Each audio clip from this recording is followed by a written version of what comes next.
Welcome to the She Builds Show. I'm your host, Stefanie Olson, a licensed general contractor who builds new construction, renovates, and designs your vision. Today, more than ever, we need raw, authentic women who are willing to rise above society's norms, break those glass ceilings, and encourage each other to boldly build the life we were meant to live. So, honey, what are you building? Welcome to the She Builds Show. Today I have Eileen David, who runs her incredible all-female painting business, Georgian Bay Painters. Welcome to the show, Eileen. Thank you so much for having me. I'm so excited to be here. Okay, so tell me who Eileen is. What makes you you? I'm just curious. I want to know about you. Well, I'm 24 and I'm calling you from Penetanguishene, Ontario, Canada. I saw that word and I was like, what in the heck is this? Can you just, I just want you to spell it for people because it's the longest word I've ever seen. Okay. Penetanguishene. Oh my Lord. So, how do you say it again? Penetanguishene. Oh my God. We just call it Penetang for short. Okay. So you're a tiny little baby, 24 years old, living in a town. Is that where you grew up? No. So I grew up 2.5 hours south of here in a town called Brantford, Ontario, where Wayne Gretzky's from. We moved up here 12 years ago to get away from the city life. And now we live 5 minutes from Georgian Bay, beautiful water, beautiful sand. Yeah, so I grew up playing a lot of sports, so I'm pretty athletic. So it helps with the painting because we're outside with big ladders all the time. Right. So that part really helped me out. Do you like outdoorsy? Do you have dogs? I have a little beagle. She's actually on the bed next to me, so she might start howling anytime. What's her name? Gracie. Oh, yeah, that's so cute. Little beagles. They have the tiniest little legs. Yeah.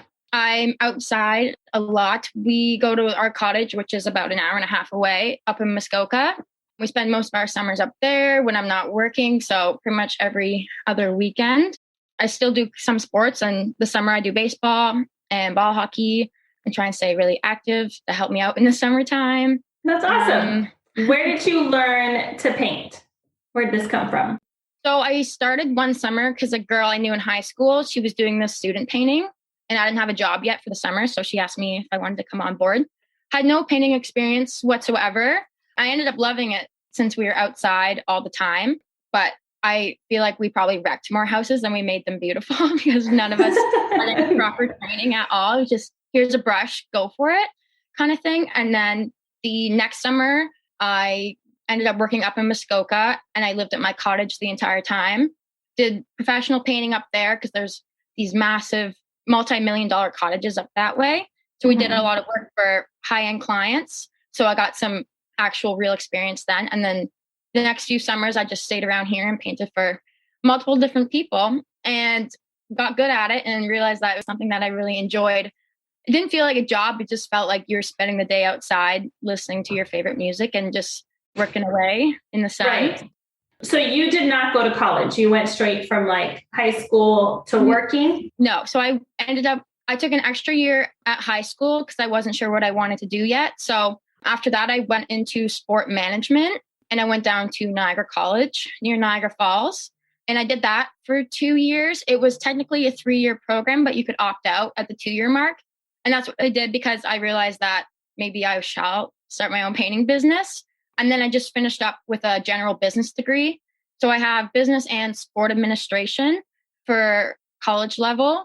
And I started the business while I was still in college. So I was making that 2.5 hour trek home a few days a week and then drive back to school to do my classes in between. Okay, so you're extremely young. And I think I just want to know your mindset and who in your life or what motivated you to have the confidence in yourself and the ability to say, I can run a business and I'm going to go do it. Where did that come from? I mean, you have to have some amazing support in your life at that young of an age to have the cash and to the confidence. Where did that come from? Definitely my parents. I'm an only child, so I was always center of attention. And my parents always made it clear, like, you do whatever you want to do. Like, if you want to do this, go for it. You do that. Just chase pretty much whatever you want to do. And I also have the most amazing friends who, once I did start the business, they just were marketing for me like absolute crazy. So I definitely have a really wonderful support system. And I feel like definitely playing sports as a kid and being motivated that way. Because you're just like very self-motivated. Yeah. So okay. I'm super independent because I was on my own. I didn't have any siblings or anything. So I've always been super independent at a young age. Like I moved up to my cottage when I was 17 by myself and have no problem being away from home at school. So it's definitely a lot of self-motivation, but my parents definitely give a lot of kudos to them for. Right. Do your mom or dad own their own business? No. So, well, my dad just started his own property maintenance business, kind of bounce off of what I'm doing. So we can like, you know, give each other clients and stuff. They never had their own business before. Like my mom was in graphic design and my dad was in the car business. But once I did start the painting business, my dad, he's like, okay, I guess I'm your maintenance guy. So he'll help me clean all my tools and we'll organize the garage. And he helps out a lot through that. I definitely couldn't do it without him. So where did you save up money? Where did the money come? Because I know painting supplies, I looked at some of your Instagram and like you have scaffoldings and I'm sure you have paint sprayers and all the brushes. And I know that stuff is not cheap. Yeah. How did you pay for those things at the beginning? So I got some grants from the government for school. It's called OSAP. And the money that I had left over from that year, I put it all into painting supplies. So a guy who I worked with before had 24-foot ladders, like all the cut cans, the tools, everything I needed to like get going. He sold it to me for like $600. And I'm pretty sure that was all the money I had left. That was it. And then I started getting jobs slowly, just through like friends of the family and stuff. So I could build a little bit more money to buy more supplies. But that's the stuff I bought for $600. That was like more than enough that I needed. As the year started going on, I could afford my own stuff and slowly start building my inventory of crazy amount of ladders and everything else that I have. Okay. So now I'm guessing you have some sort of truck or van that you drive around in. Yes. I upgraded. So I started out with my '06 Honda Civic and I would shove like 10-foot ladders in the back and have the trunk open and just shove all my stuff into this tiny little car. And then last summer, I didn't want to buy a truck right out yet. So I bought a RAV. I guess it was 2 summers ago now. Just an old RAV to get me to and from with a roof rack. And then last May, I upgraded to my Colorado. So slowly started making more money so I could finally get the truck. And then that just made life a lot easier. Oh, yeah. You definitely need a truck. When you started, I'm just trying to like figure out your mindset of how you go from, I kind of look at you like my daughter, like how would my daughter ever have the gumption and the confidence to do that? Obviously mom made, I'm guessing, a logo for you. And then how did you start getting jobs? What was your process there? So the first few jobs were like friends of the family and like people my parents worked with. And then I started making my Instagram and Facebook. So I would post pretty regularly of anything that I painted, doesn't matter how big or small, just so I could have a little bit of a portfolio when people would try and find me. And then that's when I started boosting my posts and slowly starting getting recognized in the area. I made one post that I think it was right at the start of the pandemic saying how I had no work and we weren't really sure it was going to happen. And that post kind of exploded. And I got a lot of jobs from that one single Facebook post. I think I had like 500 shares or something like that. So small town mentality. And then everyone starts talking. So all my jobs pretty much now are just word of mouth. Or if they see my truck driving around town, they'll call me. But pretty much everything's just word of mouth. And now like I don't really have to search for any clients or anything. That's amazing. Who's on your crew? So right now I got my best friend, Jordan. She's been with us for, I guess this is her 3rd summer. And then I have another friend. Her name's Brett. She started in September of last year. But before that, I had my other friend, Brittany. So everyone is on my crew are my friends, but they always say don't work with your friends, but I have the most amazing friends in the entire world. And so Brittany was with me for the last couple of years too. And I honestly couldn't do it without those girls because the amount of jobs we have completed is absolutely insane. And they just picked up like that. And they had no prior painting experience. Jordan didn't, but she caught on super fast. And Brittany, her dad was a painter, so she had a little bit of experience, but a lot of it was just through me showing them the ropes and stuff. And then I was shocked at how fast everybody caught on, because I know it took me like quite a few years to kind of figure out, okay, now what do I do next? So yeah. So I looked at your website. I don't know what the rules are in Canada. Do you have to have a painting contractor's license? No. So you pretty much need WSIB, which is like workers' comp, and then your company insurance, and then a few other little things, but you don't have to have any kind of licenses for painting. Pretty much every trade you do, but for some reason they don't have anything for painting just yet. Okay, cool. So you didn't have to go take a test. It's just experience-based. And then obviously if you do a good job, they're going to tell people. Yeah, pretty much anyone can become a painter, but not everyone's going to be a good one. Right.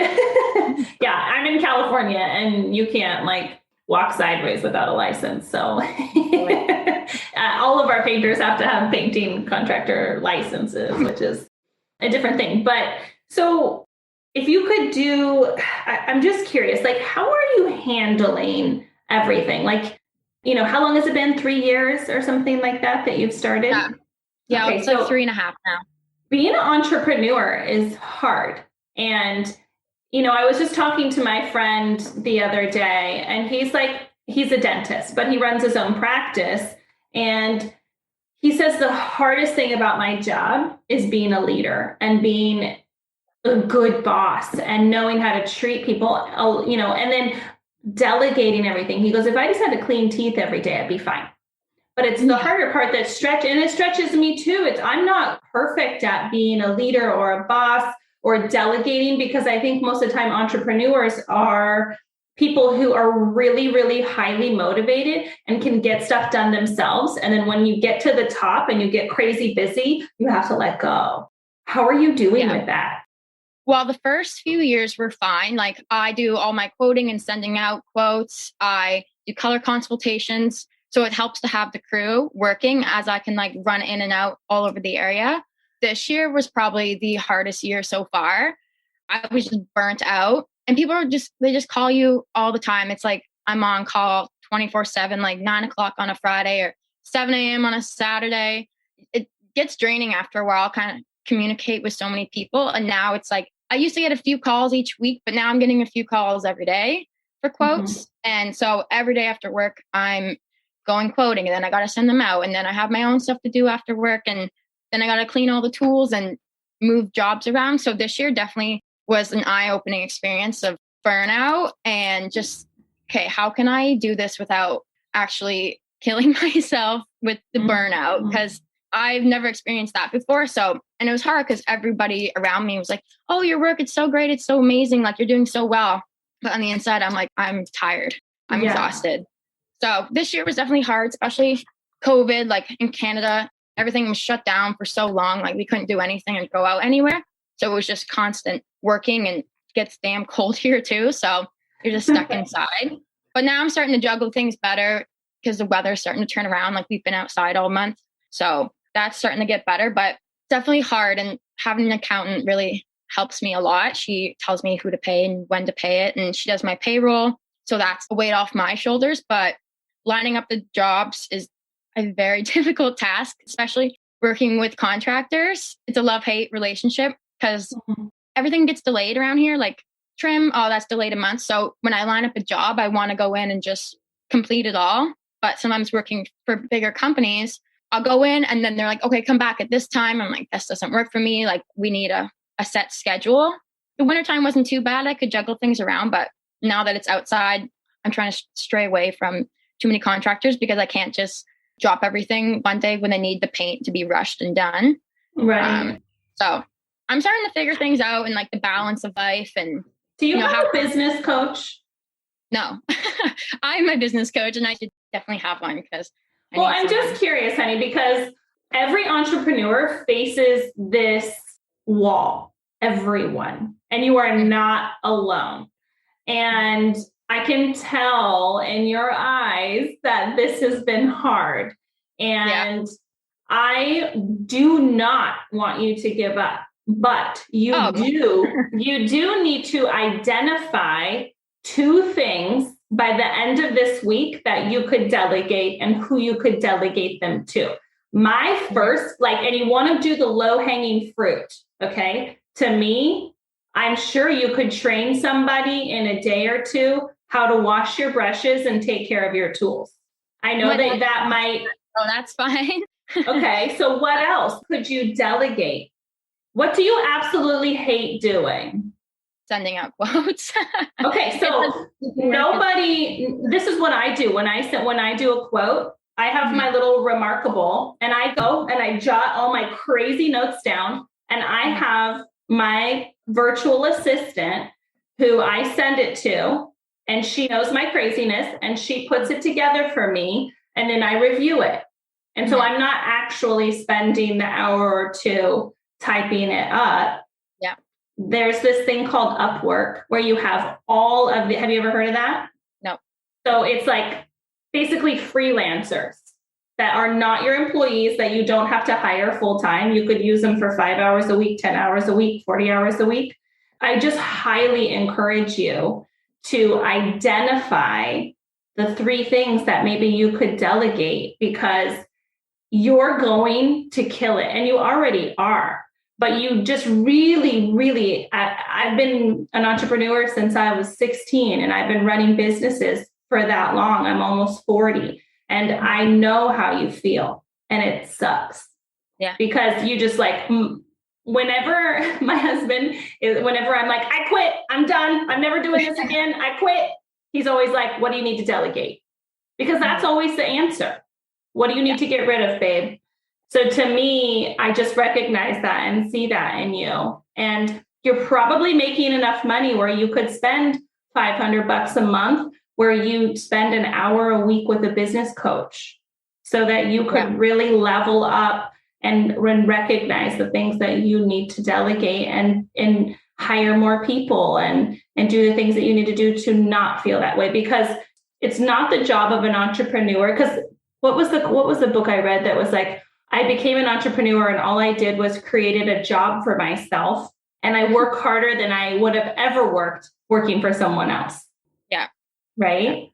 So if you don't, that's why I'm curious, if your parents ran businesses, if you had any of that experience, and it doesn't sound like you have anybody in your life that's running a business also and knows how you feel. And maybe you have a mentor or somebody in mind that runs a badass business there. And you can be like, hey, what can I pay you to help me on a weekly basis to level up? Because honey, it's time. You can't drown underneath all this, No, I feel like definitely it just sucks too, because the prices of houses in Canada are just astronomically insane. So none of us can move out. I would love to have my own space, and that would probably be better for me. But just being at home all the time with my parents and not having a proper shop and all that stuff just kind of takes a toll, because the house prices here it's nuts. So maybe it's time for an investor. Maybe it's time to ask somebody, hey, can you give me $100,000 so I can rent a shop and get some tools and hire some employees and, make the ship blow up? Or maybe it's time, to scale back to where, hey, I'm only going to take so many jobs. You have to choose your path, right? Yeah,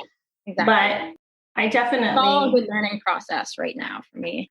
So that way when I'm 30, I have it totally figured out. Oh, honey, you won't, trust me. No, I know. But hypothetically. But you are well on your way.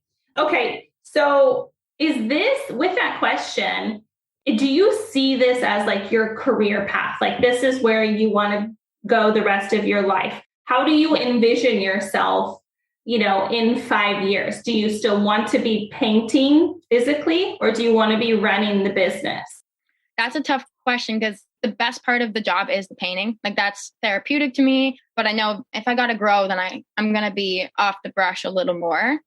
That's not necessarily true. There's lots of entrepreneurs that have what's called, you can have an integrator, somebody that runs the day-to-day business, and you actually get to paint. So you really have to just stay focused on what it is that, truly makes you happy and keep going towards that. Yeah. I think that what you're doing is absolutely incredible. Do you have anything that you would like to say to just anybody your age? Because honestly, I'm 40, and or almost 40, when I was your age, becoming a painting contractor or even becoming a contractor was the furthest thing from my mind. And I think it is so freaking cool that at 18, 19, 20, 21, that was even in your mind, that was something that you could do and that you wouldn't be afraid of and you could take it on. What could you say to other people that possibly are your age or younger that they would need to hear? Don't be afraid. Just go out and try, at least try. I've always had that mindset of like, we're not giving up no matter what's happening. Like, we're just not giving up. And if I've got to work 60 hours a week, then that's so be it. So definitely just chase your dreams because you never really know what's going to happen. Like, I never really thought in the beginning it would explode as fast as it did. And I've had all these amazing opportunities, and especially being on this podcast, I was on another one. I've been in the paper. So you never really know what's going to happen. So just try. And it's nice to see that now there's more girls in the trades. Like, I don't know what it's like down your way, but in Canada, there's definitely a lot more women in the trades now because that's where the money is. Like, I see all these people in university and they're coming out making minimum wage in the end. So definitely just get out there, get your name out, do whatever you have to do. Like, if you have to go door to door, go door to door. Like, you have lots of opportunities. If you start doing good work and then people like it, people will talk, and you never know where it's going to take you. What's been your experience? Because we're not going to ignore the fact that like you're a girl and that your logo's pink and you have a pink sweatshirt on, and like, what has been your feedback from the community, from the other contractors? What's been your experience? Because not only are you a girl, but you're, young, right? Yeah. And there's a lot of older, very experienced people out there. What has been your experience? Have you had anything, just crush you, or has it been positive? I haven't really had any super bad experiences yet. Like, I deal a lot with other women. If there's a family, it's usually the wife dealing with me, or contractors are always super respectful. So I've never really had any bad situations as of yet. And definitely helps once I do good work for somebody, then they give me a good feedback to other people. Like, I have jobs now where like, oh, so-and-so recommended you. And I don't even know who that is. I have no clue who that company is or anything. Right. But we do get hit on sometimes. Oh, yeah. You just learn to brush it off and just be like, yeah, I don't know what you're talking about. But yeah, so with all the feedback has been good so far. And if there's a couple, every once in a while, you'll get that call, be like, hey, miss a spot, or I'm not super happy with this. You go back and you do it right, and you don't extra charge people. So yeah. That's awesome. Well, I'm glad that the community and the industry has been kind to you. Yeah. Because otherwise, it's hard to keep going when you feel unwelcomed. So I think that's incredible that your community is like that and they're supporting you. And obviously, and it must speak volumes to the incredible work that you do and the attention to detail. What do you even like about painting? Like, I want to shoot my brains out if I have to paint anything. Actually, you know what? I don't mind caulking, but man, I hate painting. I honestly love cutting. I think it's like just so therapeutic to me. Like, just watching the paint go on and seeing the before and the after transformations of a house. Like, we've done some pretty crazy stuff where we take it from run down to looking absolutely amazing. It's just like, you drive around town and you're like, hey, I did that house. I did this house. I just find everything so great about it that I don't even feel like it's a job or a chore. I just go out and I have fun. So with painting, you either like it or you hate it, I feel like. It's either one or the other. Like, my mom hates it. My dad likes it. So I don't know. I just clicked one day and I thought this was fun. Do you do any, you mentioned color consultations. So do you have like a design element to your business where you're really helping people choose colors? Do you say anything when the color looks like duty? Because what I can't stand is like, I think one of the first or second flips I did, I picked a color, the painters painted it. I show up and I'm like, oh my God, like, why did you not say anything on the first spray? It looks horrible, and they're like, oh yeah, we thought so too. But then they kept painting it. No. And I'm like, oh, why can't I have like a painter that actually has a design eye, like a tiny bit? Yeah, no, it's taken some work to get the design eye and like the undertones and like what works good with certain furniture and lighting and stuff. So it's definitely been a learning curve for me. I wanted to take a design course, but I just haven't gotten around to it. So it's pretty much all experience now. So if we start painting somebody's home and the color's just atrocious, then we stop. We just shut it down and we pick something new, or we'll try and adjust the color. Like you never really know from the color swatches till you get it on the wall anyways. But I have like probably like 40 favorite colors that I try and rotate through and get people interested in. And then we bounce ideas off each other because a lot of people have really hard time choosing colors. So it's nice to give them a little bit of a hand and then hopefully they're happy by the end of it. But right. What's like probably been the hardest or most difficult or, painting that you've done? I did one project where we painted the ceiling, and because of like the uplighting in the house, the color looked off, and I had to like convince them that like the color was the same, but it was the lighting and it wasn't us. And do you ever run into anything like that where customers, just doesn't work out because of certain things? Yeah, we've been quite lucky. Everyone's been really good with us. So I haven't had any bad of a nightmarish job. Like I'm trying to think back now, and I can't really think of anywhere where we had a super hard time. The custom homes are definitely the biggest challenge because they don't build them with painters in mind because everything is just all weird angles and heights are all over the place. But I've never really had a nightmarish time so far. So that's been good. Just maybe like no. Just maybe jobs that are hard, like tall ceilings and a lot of work. I don't find anything too difficult, like at all. Like maybe the girls will have a different opinion, but I'm thinking about it. Just maybe vaulted ceilings are hard, but I don't know. Ceilings are your shoulders just like ripped? Yeah.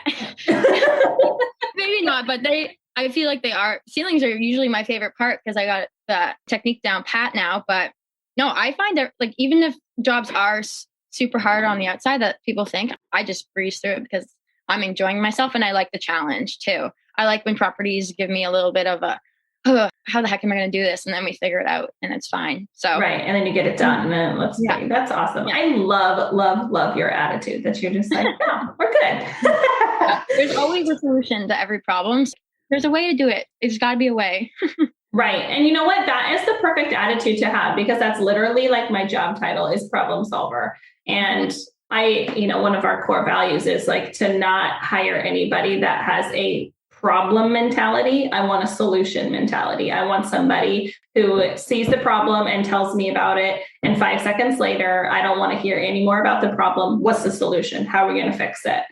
And that sounds exactly like your mentality that you're like, okay, there's got to be a way. Somebody else was going to do it. We got to figure it out. No negative attitudes here. Absolutely. Oh, I love that. Okay. So is there just anything else you'd like to say to the audience or, encourage them in some way? I just think you're such a light and you just are doing such an incredible job. And I want to encourage you to reach out. There's such a huge community of trade women and contractors and, women in the trades online.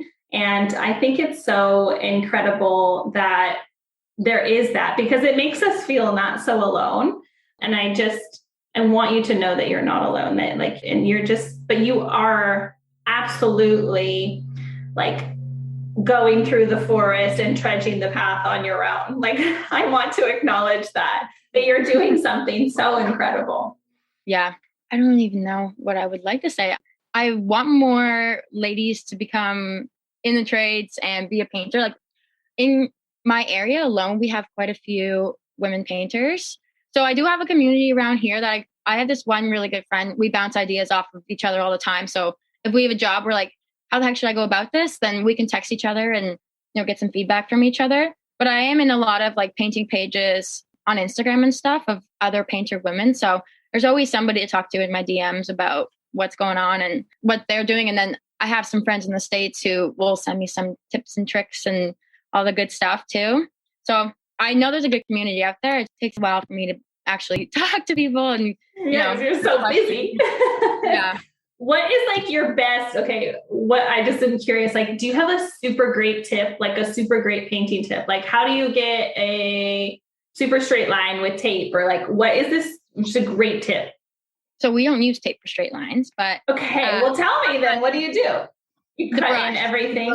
is what matters. Like I've pretty much trial tested every single brush I can find here. And the perfect brush is the Proforms. I don't know where they're made or where they come from, but we have them at one store in my town and nobody else really sells them. And that will give you the most perfect line ever.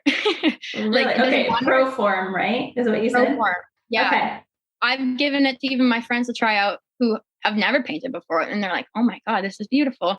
So the good materials matter. Like I've had some clients saying, oh, like you can use my roller. Like it's been in my garage for a while, but you don't need to buy materials because I have the stuff. And I look at it and it's covered in dirt and looks like it was pulled out of the trash. So good materials matter. That's how you get a really good paint job, is having good materials and keeping them nice and fresh and clean all the time. It just really helps. You reuse your brushes and you clean them out. Do you just lay them to dry? Do you ever wrap them in any plastic? Like do you like every single day, everything gets washed out and we start again the next day? Cause like, I know there's all of those things out there. There's like, put your brush in the little plastic thing or wrap it in a bag. Do you do any of that? Yeah. So I soak them in TSP and then that just makes the paint pretty much fall off of them. And then we'll wrap them in a towel or like paper towel to keep them nice and crisp at the edge. For like little rollers, I don't bother washing those unless I use them for like a couple minutes because they're cheap and I just throw them away. Big rollers, sometimes I save them, but usually we're using them for 3 days and then they get all crusty. So wash them sometimes, but mostly it's just the brushes that I take most care for because they're like $30, $35, $40 sometimes. Right. So I take good care of those. How much time can you get out of a brush? It depends what kind of paint you're using too. Like right now we're using exterior stain and they don't last very long. They get gunked up from the heat and the paint is so thick. So with the indoor brushes, like I can have them for like 2 or 3 months if we take good care of them. Okay, that's awesome. Yeah. Proframe. I'm gonna have to try that. So I can cut in a line at the ceiling and I'll be master. Yes. I actually don't mind cutting in. I think like painting the walls with the roller, and like if you don't have the right paint and you don't have, you don't take the time to do a primer, you just like, I guess I'm just not patient. Yeah, I'm just not patient enough. Do you have a certain paint brand that you like? I use Benjamin Moore. Okay. I pretty much don't use anything else because we don't really have anything else because I'm kind of out in the boonies. Like we're like 2 hours from Toronto. So there's limited what we can actually use, but I love Benjamin Moore. It's my ride or die. So my Benjamin, me and Ben we are ride or die. I'm pretty tight with the Benjamin Moore rep around here too. So he helps me. I can give him a call anytime and he'll tell me what product to use. So good relationship with the company and that I like their product. That's awesome. I think that's so important because they help so much and they know the product and they know what to tell you. And here, use this. I've run into a lot of paint stuff where it's like, well, okay, what do we do? I need you to come help me. Well, that's so awesome. Can you tell the people what your website is, where to follow you, where they can find you? So you can find me on Instagram, Facebook, and TikTok at Bay Painters. And then my website is www.georgianbaypainters.com. Awesome. And are you like fully booked for the summer? Not quite. I still have a few openings. I have a couple appointments set up. We're going to see if I can get some jobs on the islands. So I have to take a boat taxi out there. So I'm trying to save some spots for people, but I know by the end of this month, we'll probably be all booked up. That's awesome. Well, sweetie, I am so glad that I got to meet you and that you are here and that you are out there just killing it. And honestly, if I could be any help to you whatsoever, hey, Steph, what do you do about this? Or how do you delegate that? I would love to just, support you in any way that I can because I see myself in you. You're a little go-getter. And I'm just really proud of you and I'm proud of what you're doing. And thank you so much for being here and sharing your story. No, it was so great to talk to you. Thank you for having me. Of course. Thanks for joining me today on the She Build Show. My name is Stefanie Olson. My hope is that this episode leaves you feeling empowered and ready to boldly take that step into building the life that you envision, 1 2x4 at a time. And if you can do me a quick favor, please leave me a 5-star review on iTunes. I get giddy over reading the reviews each week, and I will choose one special person to win some She Build swag. Make sure you add your name to the review, and I'll reach out if you're the winner. Thanks again for hanging out. Be sure to visit me at theshebuildshow.com, where you can ask me questions and share with me what you're building.